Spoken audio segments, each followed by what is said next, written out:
And I'm telling you that because we are at war. Yep. This is a serious election.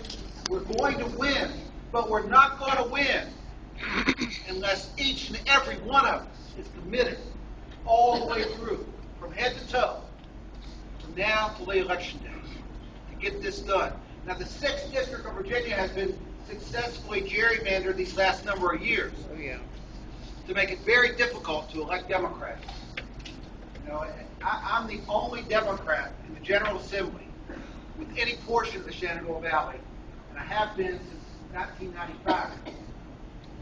And the portion I represent is right here, Rockbridge, Lexington, Buena Vista. The prettiest part, in my view, and I apologize. Now. It is beautiful. Yeah, it is. It's pretty. But right now, we've got very serious issues. This district is drawn in such a way that, I mean, if you did an objective analysis, it is one of the half dozen districts east of the Mississippi that's most Republican. Oh, yeah. It's tough the whole way through.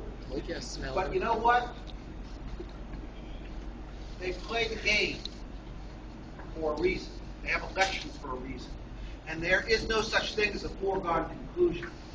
We've got a candidate this time, Andy Smoker, who can raise enthusiasm and deserves our support. There are people in this district, even though they vote the wrong way, that need us, that need people who care about ordinary people, who care about the plight of the homeless and the hungry, the desperate and the damned.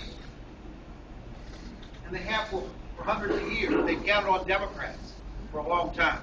There are people in the 6th District that need that. They're going to need Andy Smoker, and he's not going to have a chance if we're not united behind him. So between now and the election, we've got to make sure we do whatever his campaign asks to hold house parties, to help him raise the money, to raise the name recognition, and to get his voice heard. And you know what? You think about it. This fellow that's running against him, 20 years ago, when he first ran for Congress, he said that if he was elected, he'd only serve 12 years. Well, 12 years, and now we're at 20. You know, I think his term expired 8 years ago. His self-imposed term limit expired 8 years ago. You know, we don't have any choice but to help Andy. And it's too bad we've got to work so hard, but honestly, we do. It's going to be tough the whole way. Andy's going to be the underdog. There are going to be people that say he doesn't have a chance. But you know what? As long as you and I are invested, he's got a chance. As long as people are alive, we have a chance.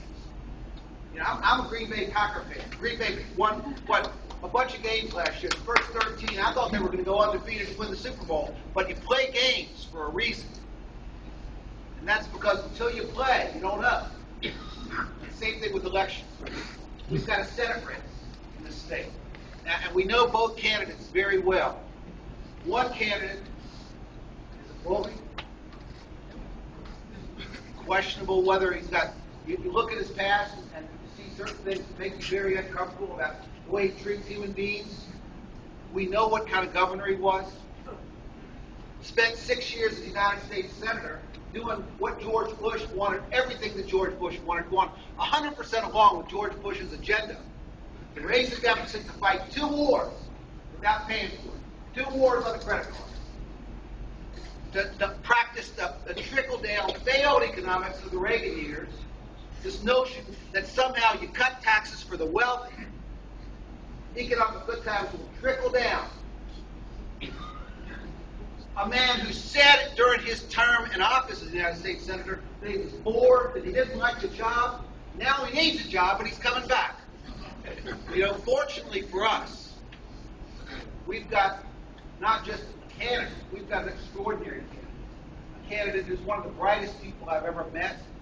A candidate who's proven to be a compassionate, accomplished person in government.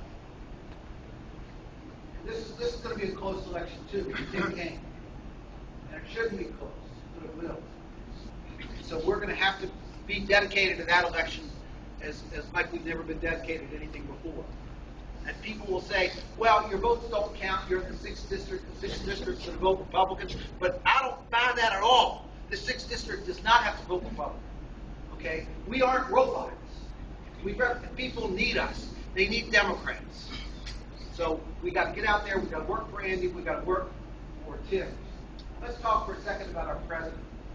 You know, our president took office during one of the toughest times. Well, I'm looking around here. The toughest time in our lifetimes. In our lifetimes, economically. You know, and a whole lot of people who didn't like him anyway, just like they didn't like Bill Clinton in 1993. A whole lot of people didn't like him anyway. Started jumping up and down the day after he was elected when the economy didn't get better.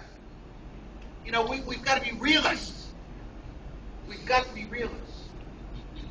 The economy is getting better, and it's getting better in part because our president has to fight to save the auto industry, to keep jobs in America, to make sure we manufacture things in this country. The automobile industry is important to our economy, and President Obama deserves a lion's share of credit for that. You know, he took on other fights that were important. You know, what do they say? Democrats are soft on crime and soft on foreign policy. But you know what I say? General Motors is alive and Obama's dead. No. Osama.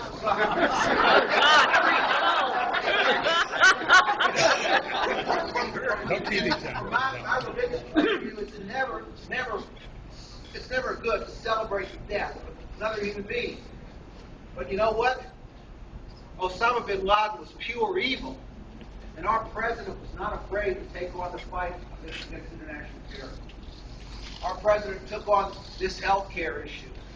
And every one of us can probably find things we don't like in health care law. But you know what? He took it on.